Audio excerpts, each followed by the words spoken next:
Welcome to my channel Kaustubham. ఒక మనిషి గురించి మరొక మనిషికి జీవితాంతం గుర్తుండిపోయే విషయం రెండే. ఒకటి చేతితో చేసిన సాయం, రెండు మాటతో మనసుకు చేసిన గాయం. రావణరాజ్యంలో ఉండి కూడా విభీషణుడు చెడిపోలేదు.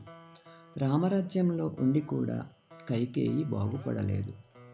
అందుకే మనము ఎక్కడున్నాము అనేది ముఖ్యము కాదు, మన స్వభావాన్ని ఎలా ఉంచుకున్నామనేదే ముఖ్యం. చేయకుండానే చేశానని చెప్పేవాడు అధముడు. కొద్దిగా చేసి కొండంత చేశాననేవాడు గర్వపోతు.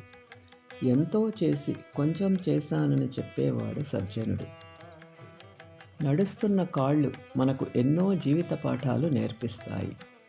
ముందు ఉన్న కాలికి గర్వం లేదు, తాను ముందు ఉన్నానని. వెనకున్న కాలికి అవమానం లేదు, తాను వెనుకపడ్డానని. ఎందుకంటే ఆ రెంటికి తెలుసు వాటి స్థానం క్షణాల్లో మారుతుంది. మన జీవితం కూడా అంతే సుమా. మనకన్నా ముందున్న వాళ్ళను చూసి ఈర్ష్యపడటం, మనకున్న వెనుకున్న వారిని చూసి గర్వపడటం రెండూ ప్రమాదమే. ఎందుకంటే అవి ఏ క్షణమైనా మారిపోవచ్చు. గెలిచినవాడు నీతులు చెప్తాడు, ఓడినవాడు అనుభవాలు చెప్తాడు. గెలిచిన వాడితో నీతులు చెప్పించుకోవటము కన్నా ఓడిన వాడితో అనుభవాలు చెప్పించుకోవటము మంచిది. Thanks for watching. Like, share and subscribe my channel.